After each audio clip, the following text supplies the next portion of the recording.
Hey everybody, what's up? We are back again, episode 3. I want to start off this show, first of all, Andy Rutherford, joined as always by Casey Elrod, Brian Bennett. Gentlemen, how are you tonight? Good. Y'all ready to fire up another exciting episode of Convince Me? Let's do it. I promise that there will be no shenanigans in the judging of this match, even though I'm not judging. Unlike some folks that might or might not be in this meeting, I plan to mediate tonight fair and impartially on the merits that are argued before me. I owe you one, but it's going to be when you least expect it. It's not going to be tonight. If you lose tonight, you just lost. But if you haven't been able to tell by our banter, tonight I will not be arguing. I will be mediating an argument. I'm sure most of you, as a lot of people did, this past weekend watched the NFL draft. It was the most watched draft in a long time because it's the first live sporting event we've had in over a month. And we were all praying for technical glitches and admiring Cliff Kingsbury's house and Bill Belichick's dog making his drafting decisions. But tonight we're going to look at kind of the recent past, the last 20 years or so. It's a topic that's been often debated, so we're going to debate it again. Who is the better quarterback? Tom Brady, TB12, represented tonight by Mr. Brian Bennett, or Peyton, 0-4 against Florida in college, Manning, represented by Mr. Casey Elrod. And we will jump right into it. Opening arguments, the first episode, Bennett, you flipped a coin. Second episode, Elrod, you had us pick a number. Tonight, I'm going back to one of the oldest traditions in the world of deciding who gets to go first, and that is a little Rochambeau. We're going to do paper, rock, scissors live on the show. So, gentlemen, if you will get ready and get your hands where I can see them in front of the camera, we are going on shoot. You ready? Paper, rock, scissors, shoot. Do it again. Paper, rock, scissors, shoot. All right, we're not doing this all night. I'm just going to pick one. We'll go one more time. Paper, rock, scissors, shoot. Mr. Elrod, would you like to go first, or would you like to defer to the second half? Defer to the second half. All right, Mr. Bennett, your opening statement on why Tom Brady is better quarterback than Peyton Manning. All right. Known you a long time. You're a smart guy. You're a sensible guy. I am. You have a vast knowledge of sports and sports information. Quite a bit. So, to me, it should be obvious who's the better quarterback. But if there's a couple of people that are maybe on the fence, they don't really know, maybe they haven't even watched football, this is for them, and I'm going to convince them that Tom Brady is the better quarterback. Now, don't get me wrong. I like Peyton. He's one of the all-time greats. But is he number one? I don't think so. I have a 1A and a 1B. It's Brady and Montana.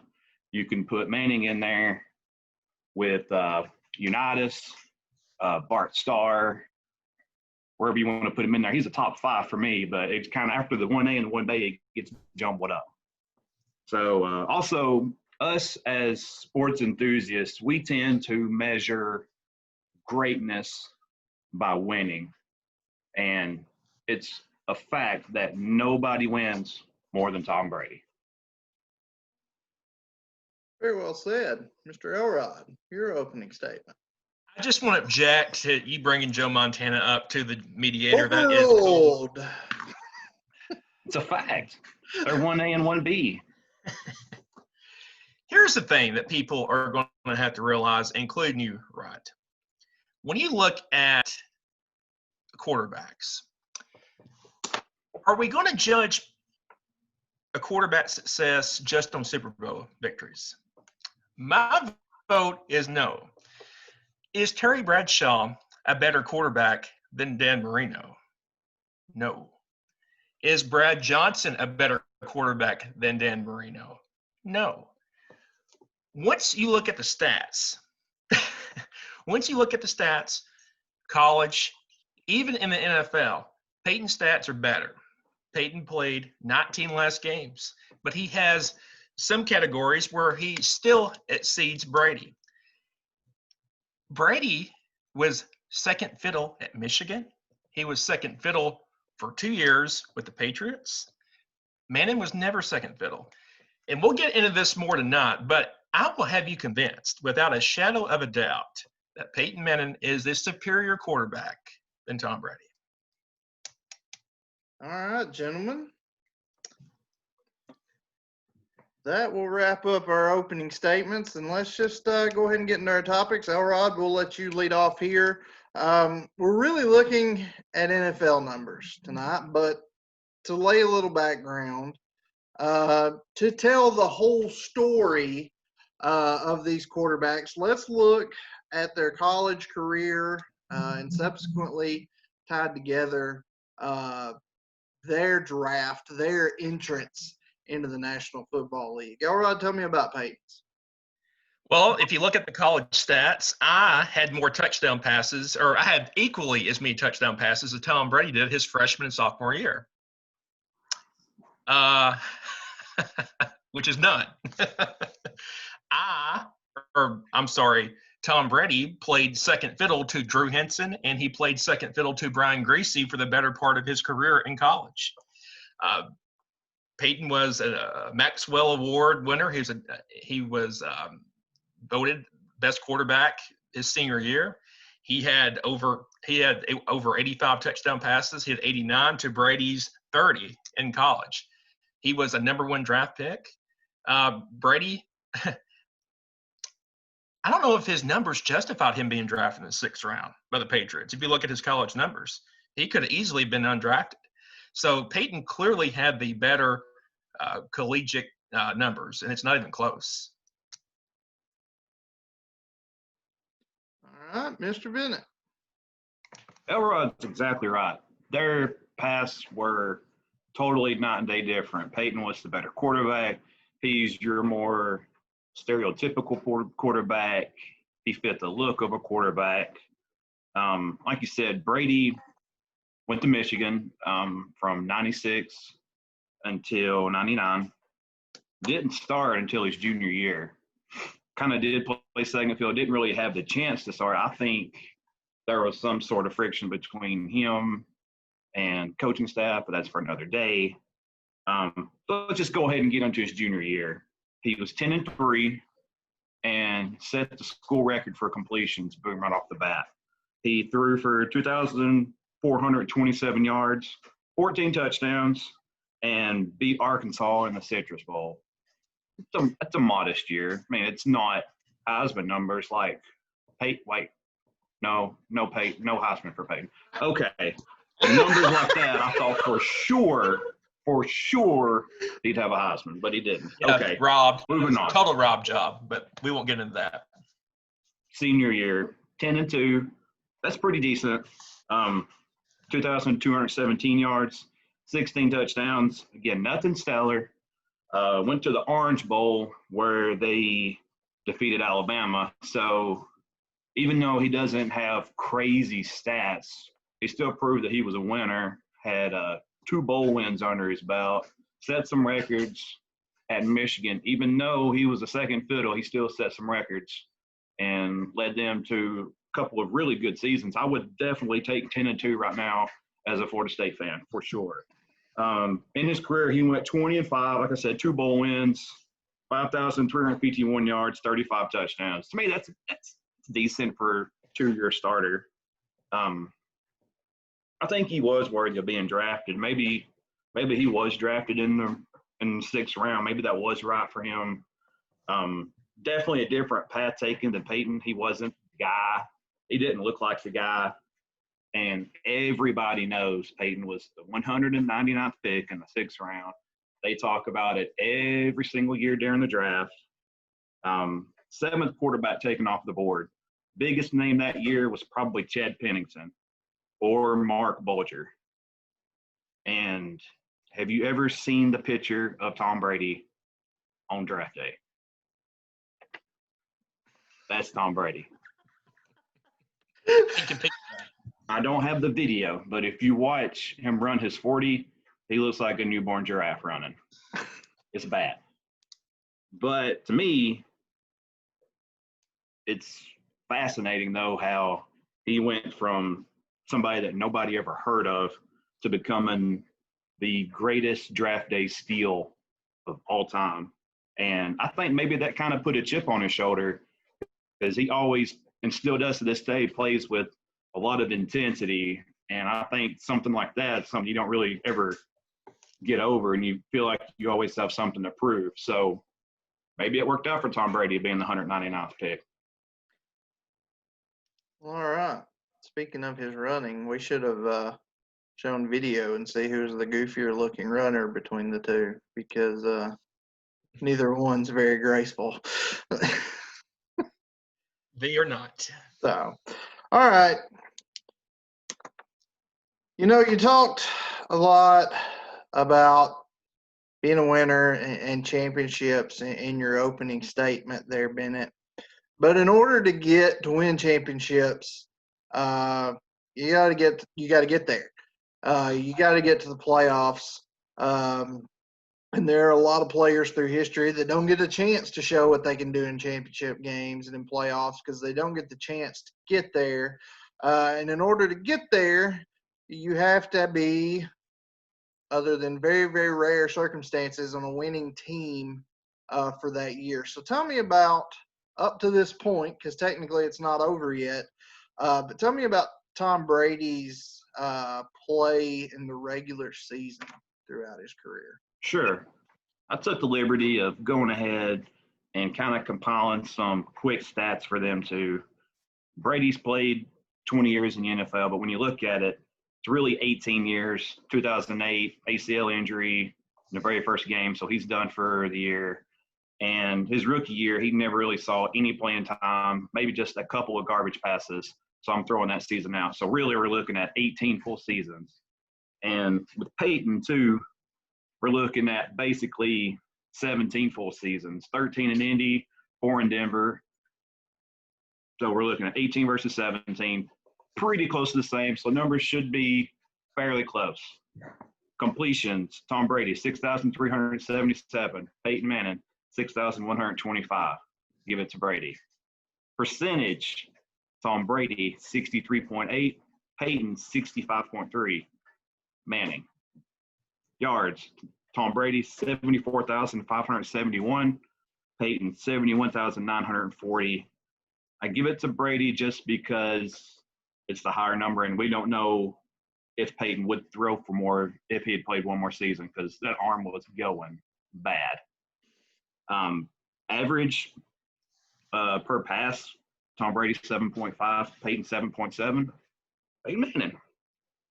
Yards a game, Brady 261.7, Peyton 270.5. Peyton. Touchdowns, Tom Brady 541, Manning 539. I'm going to call it a wash. That's close, especially if Peyton had played one more year. For sure, he'd probably have more than just a couple. Interceptions. Now, this one is the one that I always gravitate towards. Tom Brady, 179. Peyton Manning, the number 1 pick, 251. That's 72 more in one less year. MVPs, Tom Brady 3, Peyton Manning 5.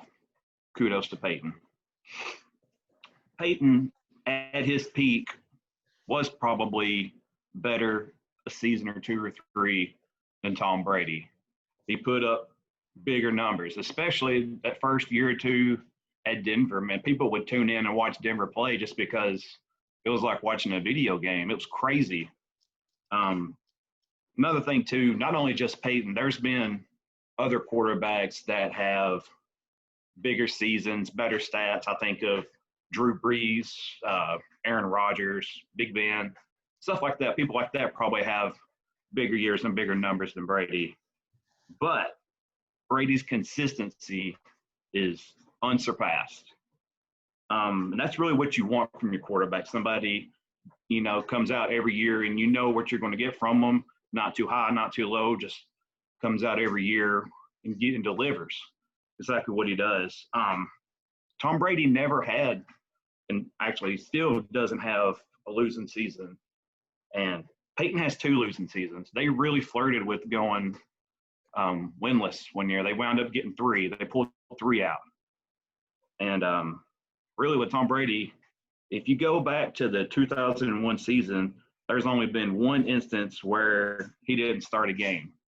If you just take out 2008 where he had the injury. So he's been consistent. He's always been there starting the games. And here's one crazy breakdown for you.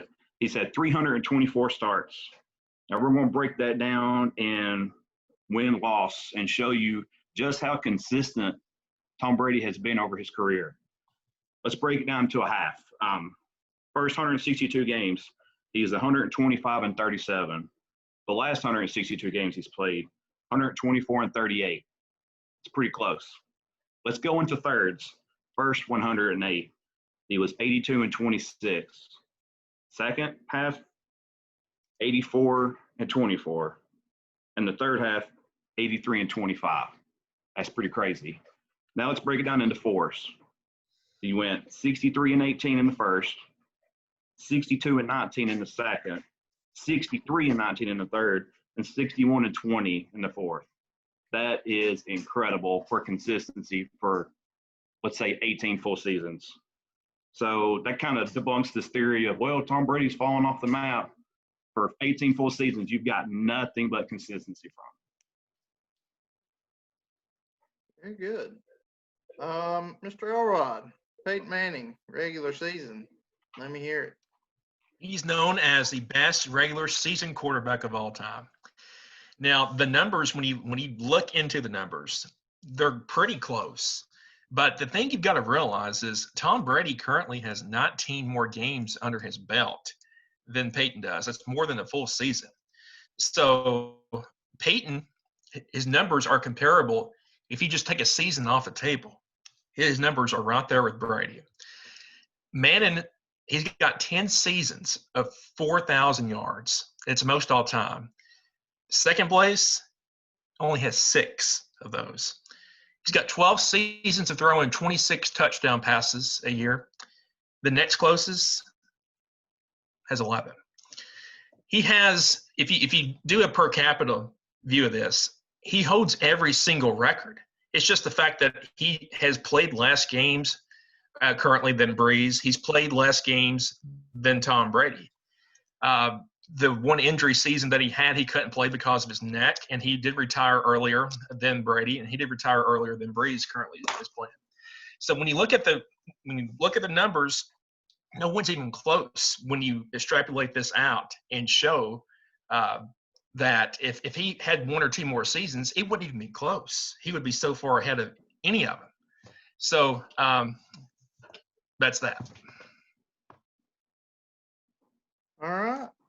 Well, regular season stats are fine and dandy. But we all know that men are separated from the boys when it rolls into January and hopefully into that first week in February when we're talking about the NFL. The playoffs, championships. If you don't got them, you're not exactly considered that top tier. Dan Marino was mentioned earlier. As far as skill set, as far as everything, one of the greatest quarterbacks to ever play the game, but he's never in that conversation because he never won a ring. Now, both Peyton and Brady have rings, which means they played well in the Super Bowl. More importantly, they battled through the playoffs and got to the Super Bowl. Elrod, tell me about Peyton Manning's playoff career. The knock on Peyton is, or the perception is, that he was not a good playoff caliber player. But let's look at the comparison between Peyton and Tom Brady. Tom Brady and Peyton Manning played 17 times, and Tom Brady's got the edge, 11-6 overall. But what is missing in this comparison is when you look at them in the playoffs, when it mattered the most, Peyton and Tom Brady were never going to play in the Super Bowl. It was always going to be on the doorstep at the AFC Championship game. Manning is 3-1 over Tom Brady. Peyton won in 07, he won in 14, he won in 16. His long loss was, I believe, in 2004. So when it mattered the most, Peyton came out on top in the playoffs versus Tom Brady. Now, Tom Brady was a part of some of the best teams of all time when you look at defense. The knock on those early Colts teams was they had no defense. Jim Irsay always wanted the offense. He wanted Adrian James. He wanted Peyton. He wanted Marvin Harrison, Reggie Wayne. But he never put the work in and built a good defense. When you look at these Colts teams, you think of Dwight Freeney. You think of Dwight Freeney. That's it. When you look at these Patriot teams, you think of Brewski. You think of Vrabel. You think of Malloy. You think of Seymour. You think of these great defensive Hall of Fame caliber players. Peyton Manning never had any of those in Indy. He had Von Miller in Denver, but he never had anybody like that could help him out. And we know defense wins championships, except this past year. Peyton was hamstrung by Jim Irsay from not having a good defense those first couple years. I will say this: if you switch Tom Brady and Peyton Manning, if the stars had disaligned and Peyton wound up in Foxborough and Tom Brady wound up in Indy, I think you can make the argument that Peyton could have 10 Super Bowls with Bill Belichick. Bill Belichick is the greatest football coach of all time in any sport, in any level of football. He's the greatest evaluator of talent. Just look at what he's done on the defensive side of the ball. If you put Peyton Manning in that environment, he's got more than 6 Super Bowls. And if you want to real drill down into this, Tom Brady lost to some very mediocre New York Giants teams twice. Peyton's brother. He lost to a kind of mediocre Eagles team. If you look at the teams that Peyton lost to in the Super Bowl, he lost to a very good Saints team. Drew Brees was killing it that year. He also lost to one of the best defenses of all time, the Legion of Boom, the Seattle Seahawks. So if you look at his Super Bowl losses compared to the mediocre losses that Tom Brady had, even look at the ones that Tom Brady won. If the Atlanta Falcons has showed up in the fourth quarter, that's one Super Bowl he doesn't have. He had no control over that game. That was basically the Falcons not showing up. Let's look at some more. Do you think Tom Brady had any in the Super Bowl with the Rams? That was a terrible game. He did not have good stats at all. So if you take those two away, he's down to 4. So I could chip away all night long, but if you look at the Super Bowls that they lost, Peyton clearly lost to better teams. All right, Bennett. TB12's playoff career. All right, I have a bunch of stats that prove Tom had the better postseason, but I'm going to throw those out. I'm going to take my time to answer a couple of things that Elrod threw out. First, talking about how if we swapped roles and if we put Peyton Manning on those Patriot teams, does Peyton Manning become as successful as Tom Brady? Probably. It's very possible. If we put Tom Brady with Indianapolis or even with Denver, does Tom Brady win 6 Super Bowls? Not likely, probably not. But the only thing that we can do is judge these two players by the teams that they were on and pretty much like the cards they were dealt.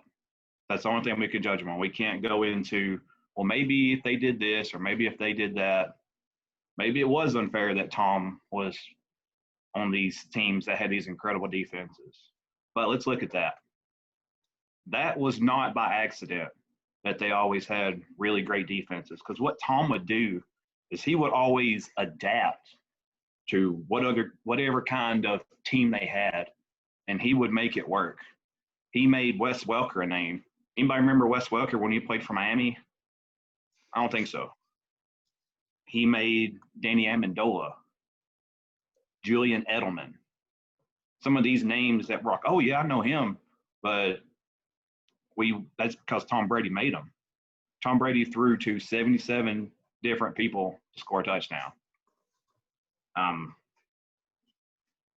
Another big thing is what Tom would do is he would take less money, and so that he could bring in the talent. You know, it's like the Colts. They did have Edgerrin James, who is arguably a Hall of Fame running back. He might get in one day. They did have 2 Hall of Fame wide receivers. Closest that Tom Brady ever had was Randy Moss and Rob Gronkowski, and they were able to get a Randy Moss who would pretty much give up in Minnesota and in Oakland, and they got the very, very best Randy Moss that we had seen since the late 90s, early 2000s. That was like old school Moss, what we were able to get out of Randy Moss. So that's what he would do. He would take the talent that he had and elevate them to superstar status.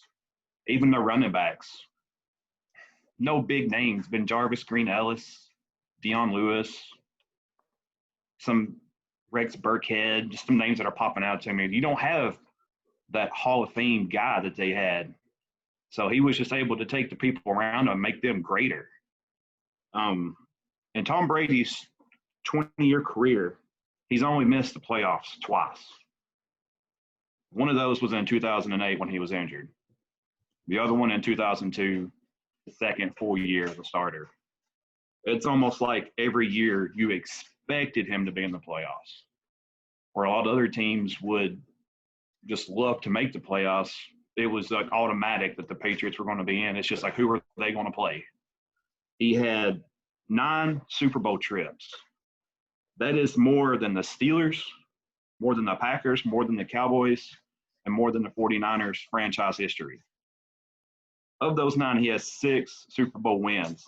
That's as many wins as the Steelers dynasty had. It's more than Dallas, more than Green Bay, and more than the 49ers. One man has more rings than these teams. And these are the top tier teams. It goes down from there. These are just the best. I'm going to give you one crazy stat and I'll be done. There's been 54 total Super Bowls. Okay. Tom Brady has played in 1/6 of every Super Bowl that's ever been played.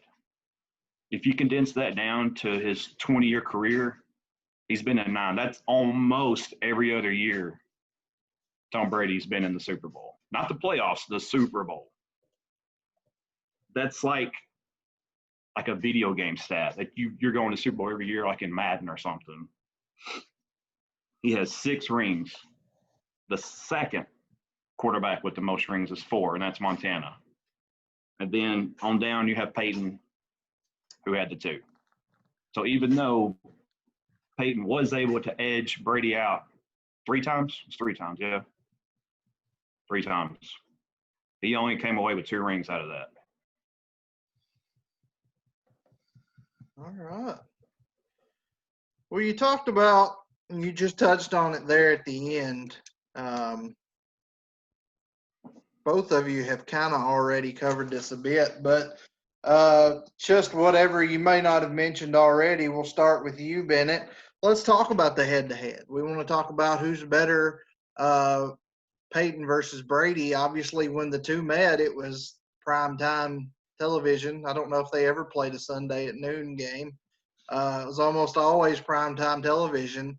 So head-to-head, regular season and playoffs. Anything you hadn't mentioned already, Bennett? Yeah, it's like Elrod said before. They've played each other 17 times. Every single one of those games was epic. They were a battle. Any of us that watched those games, we got to watch history. We'll be able to, oh, yeah, I got to watch Brady and Manning play. That's what it's going to be like compared to, like, the generations before us that got to watch Bart Starr play or Roger Staubach or whoever, Johnny Unitas, people that I would have loved to watch play. We got to watch Brady and Manning. So that right there is pretty special. I'm not really going to go into too much of who was better, who wasn't better, because, I mean, it's just something that we were blessed to witness, really. Just a couple of things. They did meet 5 times in the playoffs, and like I said, Manning beat him in 3 of those. And the winner went to the Super Bowl. Of the 2 that Brady won, he won the Super Bowl those 2 times. Of the 3 that Manning won, he won 2 and lost 1. So at least Brady was able to get a win, or didn't get a loss. Some crazy stats about those. Of those 17 matchups, Tom Brady won the first 6 in a row, which I think is pretty crazy. And in 8 of those 17, he did not throw an interception. The average margin of victory in those 17 games was around 10 points. So they were like super, super close games, not really much blowouts either way. 12 times both these quarterbacks threw for over 3 touchdowns. Brady did it 7 times, Manning did it 5 times. They both combined for 73 touchdowns. And they combined for 9,308 yards. So it's like I said before, every time these 2 played, it was just like an epic battle. And that's something really special that we got to watch. Rod, anything else to add on the head-to-head aspect? Yeah, I think the common misconception out there is that Brady totally owns Peyton head-to-head and their head-to-head matchups. But as I said earlier, if you look at when it counts in the AFC Championship game, he's 3-1. If you look at the stats a little bit closer, Peyton actually has more touchdown passes in those games, 35-32. And they both have 3 rushing touchdowns. So they got some wheels. Who knew? Apiece. And Manning also holds the edge in passing yards too by 600 yards over the 17 matchups. So Peyton, those early Colts teams got dug in a big hole, but just because those early New England teams were so loaded on the defensive side and had much superior talent on the defensive side of the ball where you win these games. But as their careers progressed, Peyton really had the upper hand toward the end, especially in the playoffs over Brady. All right. We've talked a lot about stats, about what they've done, how they've compared to other quarterbacks to have played, especially in this era. Tell me about, Elrod, you first, about Peyton Manning, the person. Not on the field, but more of Peyton Manning's off the field persona. As far as his view in the public eye, as far as the things he's done, tell me about his off the field. I don't think you will find anybody that dislikes Peyton Manning, the person, off the field. You may not like him because he beat your team. You may not like his play on the field, but it seems to me, I don't think that anybody could have a justifiable reason in disliking the man. He has a charity that's donated to UT Medical Center for cancer research. He's been big and given to Pat Summitt's Foundation for Alzheimer's. He is a regular on Saturday Night Live. Him and his brother Eli have some really good banter back and forth. He has his own show on ESPN Plus right now, Peyton's Places, that really chronicles the last 50 years of the NFL. It's a really good show. He's an ambassador for Nationwide. He's one of the hottest commodities. If you want to market your product, what better person to market that product than Peyton Manning? Speaking of the Saturday Night Live, he also has one of the most iconic Saturday Night Live skits of all time, where I think it was a United Way ad, where he's this bad. It was kind of like a total opposite of Peyton Manning, but he was this angry man throwing these footballs at kids, cussing them out. It was just one of the most iconic SNL ads that there there are. Now, Tom Brady is married to Giselle. That's what he's going to say here in a minute. Tom Brady lives the rock star kind of life. He's always on the town in Boston. He's got the supermodel wife. Pete's kind of low key with his personal life. You won't see him out in the bars. You won't see him out with his supermodel wife or anything like that. He's kind of low key. And that's how he lives his life. He's turned down opportunities to upwards of $20 million a year to be on Monday Night Football. He would much rather just do his own thing. And that's what I respect about him. He's not flashy, but he's funny, and he seems like he's a good guy off the field. Bennett, tell us about Brady and his supermodel wife and the rest of his off-the-field persona. Okay, so Tom Brady comes across as this guy who's better than us, and we know it. He does have his supermodel wife, whatever. He's on the GQ magazine covers. He does the cameos in movies. He's got all these super high-end endorsements like UGG, and other very fancy. That should win it for me right there. Right there. Yeah, that is pretty sketch, I'm going to admit. But really, I mean, where are we drawing this that he's saying that he's better than us? He actually is a pretty humble guy. You've never really heard Tom Brady get on ESPN and say, "Oh my gosh, guys, I'm living the dream here. I've got everything." Or after a win, they interview him. They say, "Tom, you just won the Super Bowl. You know, how did you do it?" He never says, "Oh well, yeah, I threw for 500 yards. I had 4 touchdown passes." He thanks everybody else. He doesn't want it on him.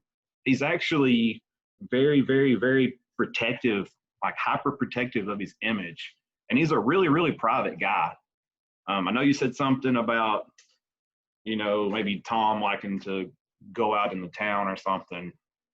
But I saw a thing where one of his teammates, not going to name who, after their 2012 AFC Championship win over the Baltimore Ravens, a bunch of them was going to go out on town and celebrate and have a good time. Yeah, we're going back to the Super Bowl.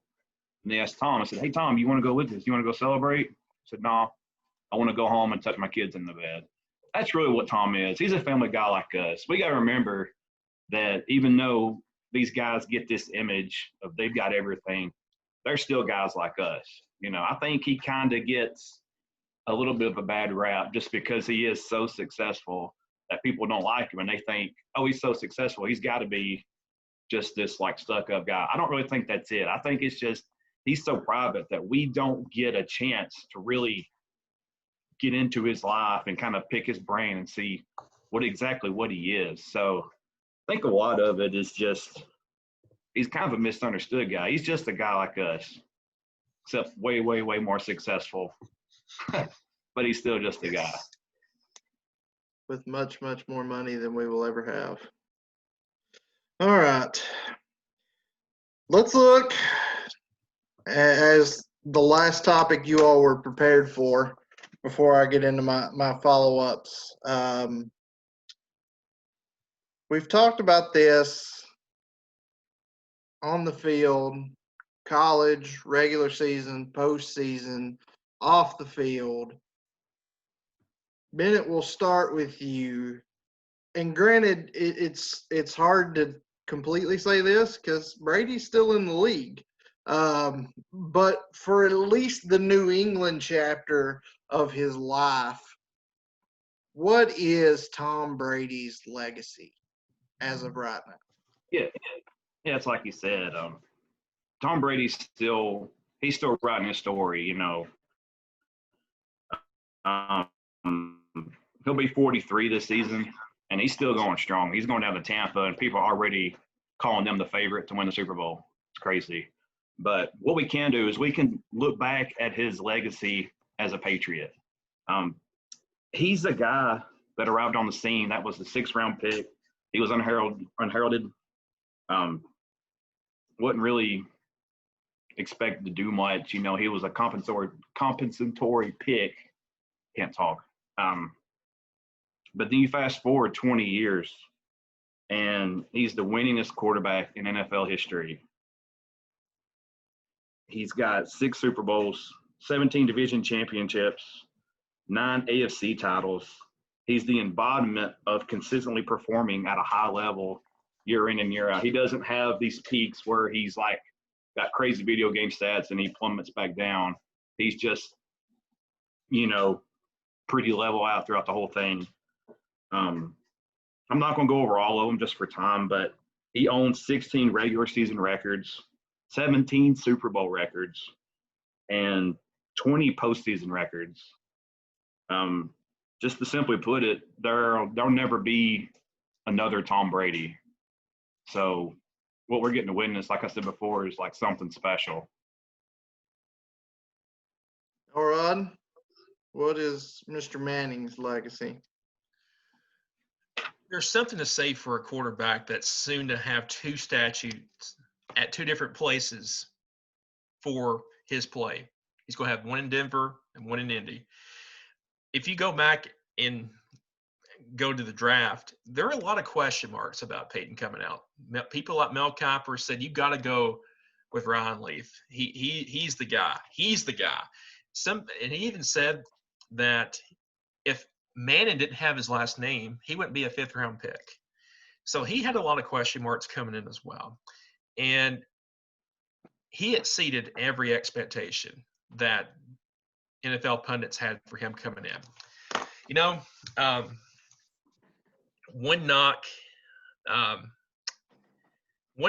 about him was he couldn't win the big one. And for the first couple of years, Indy was stuck in the mud. Getting the championship in 2006 in Miami versus the Bears really changed how people perceive Peyton. Then Jim Irsay kicks into the curve. He wants Andrew Luck, kicks into the curve. He goes to Denver, revolutionized. Just what he did in Denver was unbelievable, especially the first year where he set all the records. But then later on, Denver, their defense became more stout, and he kind of just became just someone that was along for the ride. And it just the way that he shifted his play from being the star, from being the guy that's got to throw 40 touchdown passes a year, to the end of his career just becoming a game manager. Not many quarterbacks can do that. Some quarterbacks, if they're not the focal point anymore, they're just going to quit. But Peyton, he adjusted, and that's a lot to say for a guy that had just broke the touchdown record a few years prior in Denver. So I think the legacy of Peyton is going to be he was a great guy. He never had any off the field issues, and he holds per capita every record in NFL history: touchdowns, yards. He holds them all. So I think that's the real legacy for Peyton Manning. All right, guys. Some additional points that you all weren't prepared for. One of them I'm not going to cover just because both of you kind of covered it already, and that was the teams that these guys had around them. But two more things I want to talk about, and I'll start with you, Elrod. But for both of you, we've talked about the great feats, the records, the championships, the wins, the legacy of these 2 great quarterbacks. We have very much, as you should, as you are arguing to try to convince me, accentuated the positives of these guys. But I do want your thoughts on the negatives and how those negatives may hurt that legacy. Elrod, I'm going to start with you with Peyton, and the 2 things I want you to touch on quickly. Number one, what you talked about, he had the reputation of not being able to win the big one. He was 0-4 in college against Florida. He had a losing record against Tom Brady when he was in the NFL. He was kind of known for the team that always made the playoffs but with all those playoff runs, he had 2 rings to show for it. So the first one I want you to talk about is that the stigma of he couldn't win the big one. And the second thing I want to talk to you about, which you kind of touched on a little bit here, Peyton Manning's last season, when you're looking at stats, was not a great year. Obviously, they salvaged it with a ring, but he only played half the games that year because he was hurt. But when he did play, he threw 9 touchdowns to 17 interceptions. In that playoff run through 3 games, he threw 2 total touchdowns that entire postseason. Now, like I said, they got a ring, but if they hadn't got a ring, does that last season and does that career-long stigma of not being able to win the big one, does that hurt Peyton Manning's legacy? I don't think so. I mean, basically that last Super Bowl that he had, his arm was about to fall off, as Bennett said earlier. His arm had literally turned into a noodle. And the alternative was Brock Osweiler. So they were John Elway and folks and Gary Kubiak were not too keen on the alternative. Now, I don't think if he had lost in the Super Bowl to Cam, I don't think that would have hurt his legacy. He still had a Super Bowl in his back pocket, so he wasn't going to be Dan Marino. He wasn't going to be shut out. He was always going to have the other one to fall back on. When it comes to early in his career, he was 0-4 against Florida, and he will say today that he tried too hard in those games. I just had to get that in here somewhere. You did. Thank you for that. But if you also look, he was as a starter, he was 3-0 versus Alabama.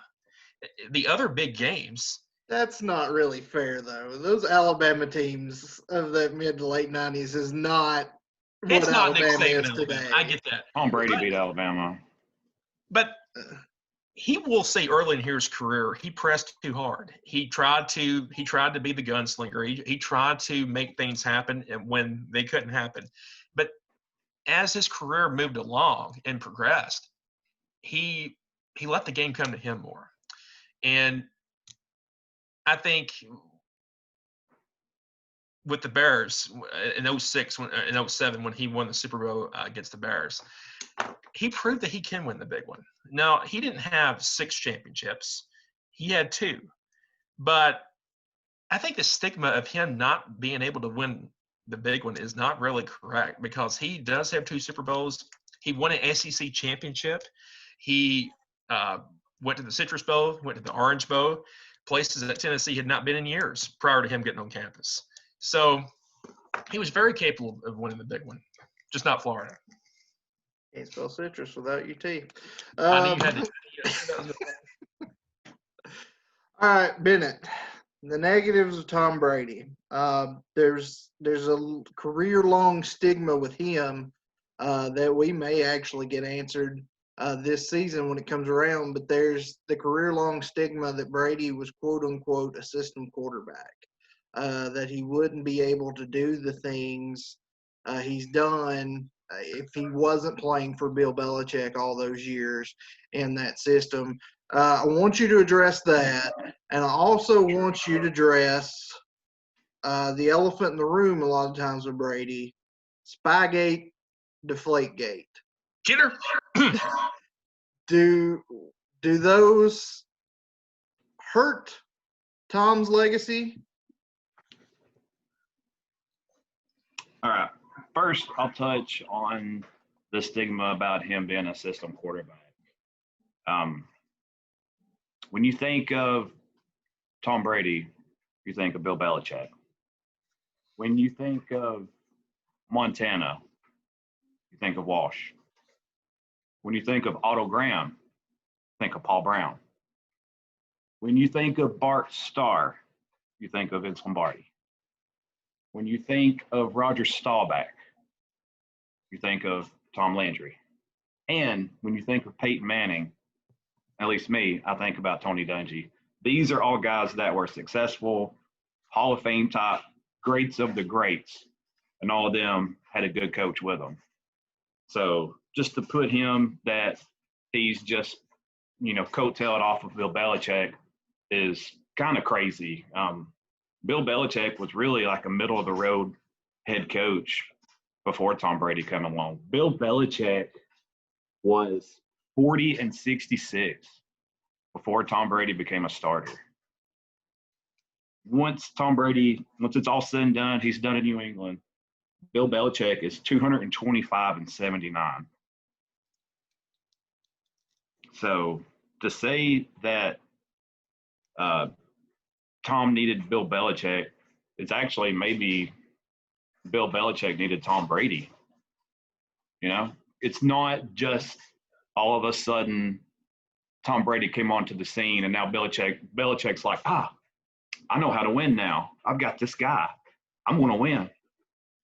I think it's just really, you look back at history, a lot of the all-time greats, they had a great head coach. They just go hand in hand. That's just the way it's always going to be.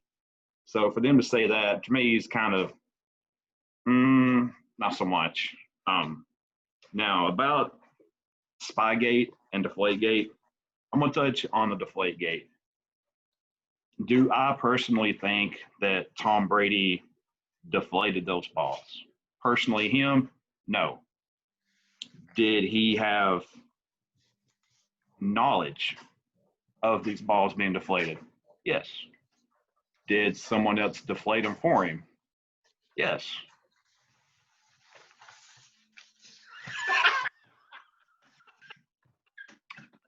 Sorry, I had to.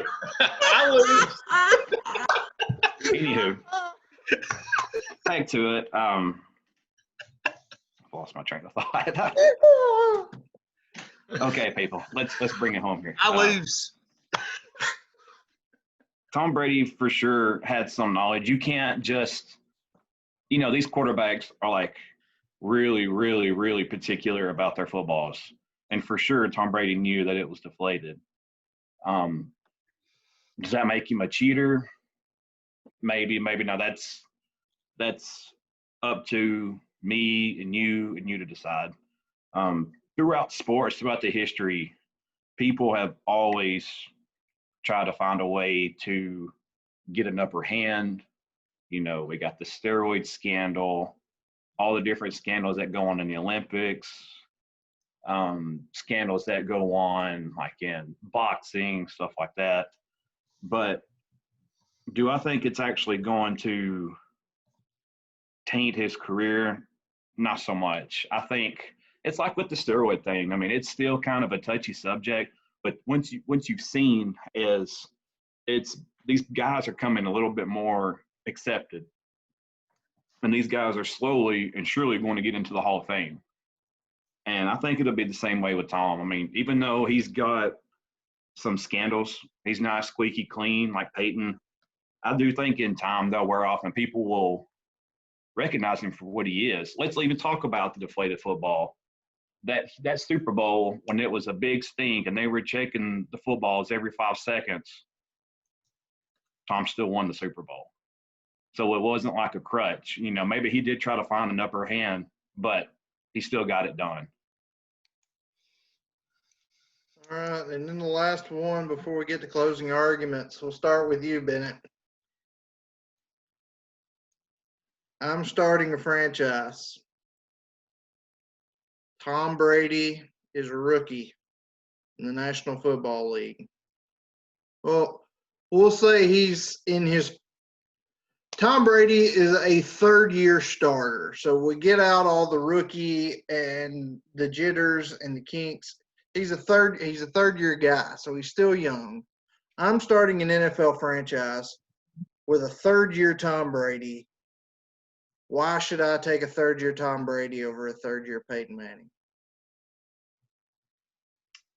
I don't really think that you could. Peyton had the better pedigree. Even though Tom already has that one Super Bowl under his belt, right? 03, is that right? I think. Yeah, something like that. Something around through there. I remember very, very well when the Patriots won that first Super Bowl. And I was like, I think Bledsoe carried him, and then it got handed into him, and it just fell in his lap. So I don't think you would take Tom because, like I said, he still wasn't a proven quarterback. He wasn't mean, look at the picture I showed. He does not look like a quarterback. And I think that's what's been beautiful about Tom is ever since high school, even before he went to Michigan, high school in California, he's always been that guy that's had to prove himself. And that's what he's done. He's worked his tail off. He's shown how much determination he's had. He's shown how clutch he could be. But if it was me, I would for sure take Peyton. And I think that's where all these teams missed out on Tom is because nobody did give him that chance. And he's always had to prove himself. All right, I think Bennett answered it for you, but anything else you want to add anything else you want to add of why you would take a third-year Peyton over a third-year Tom Brady if you're starting a franchise? I want to take him too. I'm not going to take Tom Brady. I ain't going to make that argument. I'm taking Peyton just because Peyton's the type of player that can make people around him better, calls his own plays at the line. Coaches give him flexibility to do that. He's a great role model. I don't think there's any other option. All right, gentlemen. Well, this has gone much longer than we thought it would going in. But Bennett, I believe you're up first since Elrod deferred. Closing arguments. All right. When you get down to the nitty-gritty of not just football, but any kind of sport, it's about winning the games. That's the object of any sport, at least any sport that I've ever played. That's the bottom line. It's not about who had the better year or who had the most touchdowns that year or who had the most passing yards. It's about who won. There was a great scholar once, the great coach Herm Edwards, that said, you play to win the game. Hello. Those are very, very, very, very true words. And Tom Brady's won more games than anybody. More than just winning games, it's about winning championships. Tom Brady's done that more than anybody too.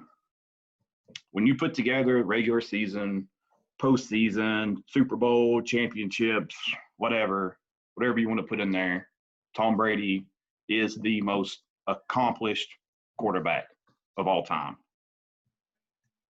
There will never, ever, ever be another Tom Brady. Whether you love the guy, whether you hate the guy, this year he's going down to Tampa, so we can put the New England behind us.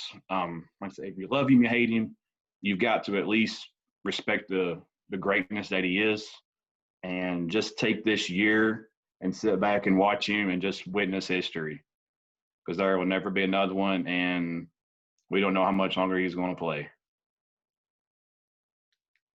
All right. This has been very tough, trying to make the argument that Tom Brady is not the GOAT, as many people try to call him.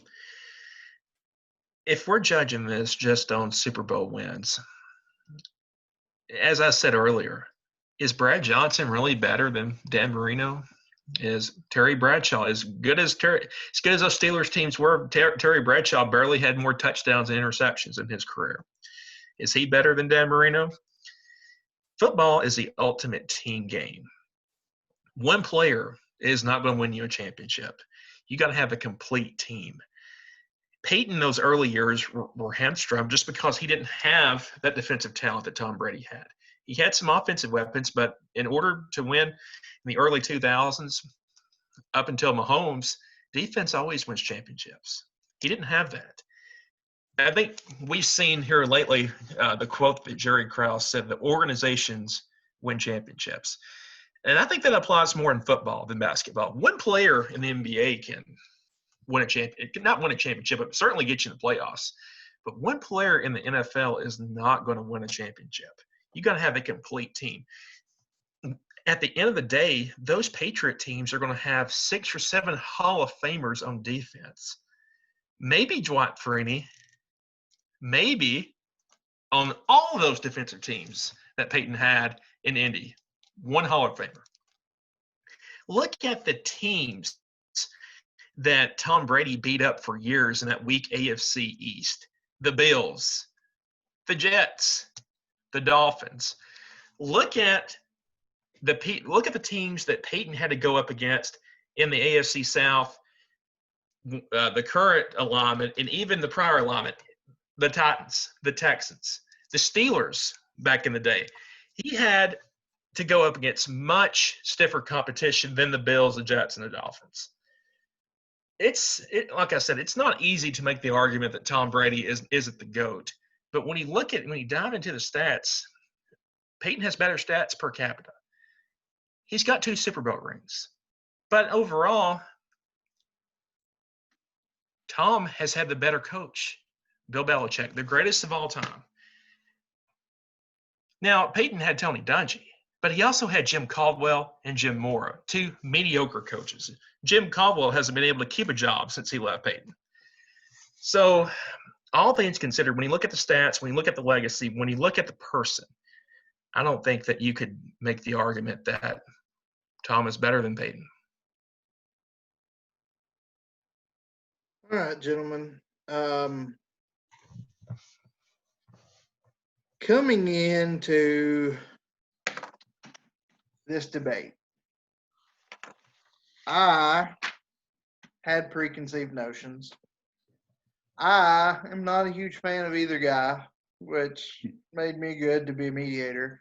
And the true answer to this question is Joe Montana. But that was not an option. When you look at Tom Brady and Peyton Manning,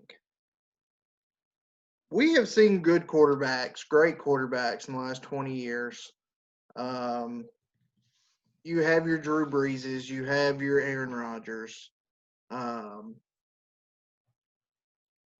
Brady and Manning are always going to be another tier above for at least, the first part of this millennium up to this point.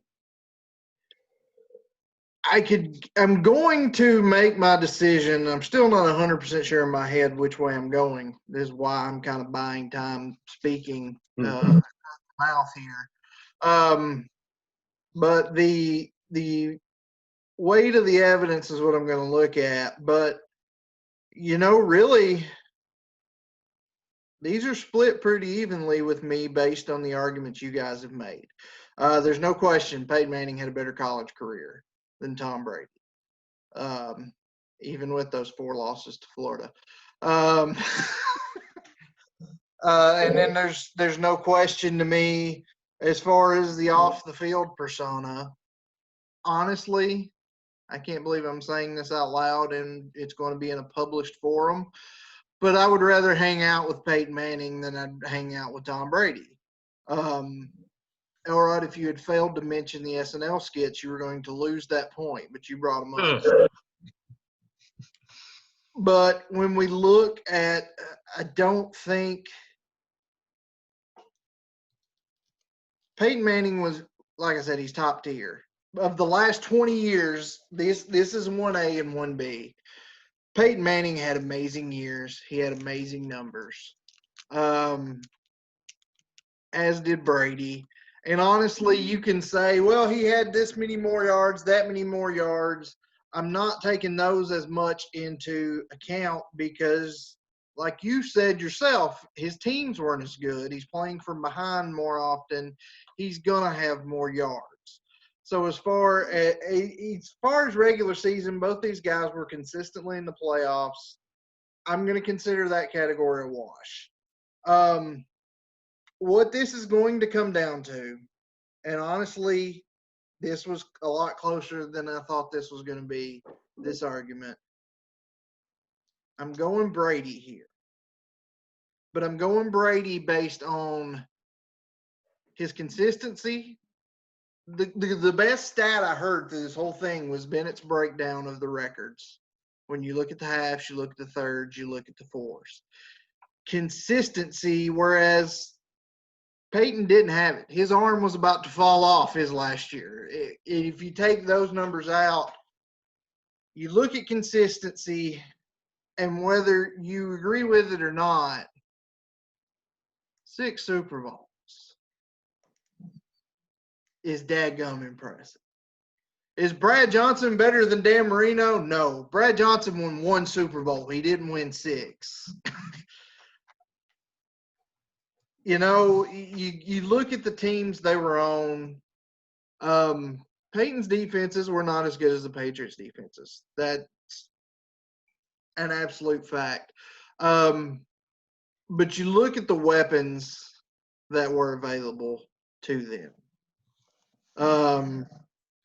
I think anybody could have had good stats. Any quarterback, and Marvin Harrison was going to have the stats. Any quarterback, and Reggie Wayne was going to have the stats. I don't know how many quarterbacks could make your Wes Welkers. We're about to find out your Julian Edelmans of the world look good. For what he does for the team around him, for his consistency, and for the championships, I crown the winner tonight, Bennett, Tom Brady, but much, much closer than even I thought it was going to be coming in. How many pitchers do you have on the table? But Elrod, you represented your fellow big hat wearing friend, Mr. Peyton Manning, very, very well. So that will put a wrap on episode 3. Gentlemen, we've sat down to make 3 of these, and people have watched them and somewhat at least pretend to like them. So we'll try to do this, make this a weekly thing. And in that case, we'll come back at you next week. Again, got any ideas? We're still compiling a list. We'd love to hear them. Let us know. Got any ideas that we should debate? Anybody out there that has ideas to make this show better, other than make it shorter? I know we got to make it shorter, but we're all long-winded here. We're working on that. But other than that, we know that one. Don't tell us that one. But any other suggestions you have, we'd love to know. Tell us what can make the show better. Tell us what you want to hear us talk about. More importantly, tell your friends about this show. Have them tune in and check out Convince Me, which as of now we're planning to drop every Tuesday night at 6 o'clock. Bennett, Elrod, any closing words before we shut this baby down? I feel like the footballs were deflated a little bit in this argument. It was fun.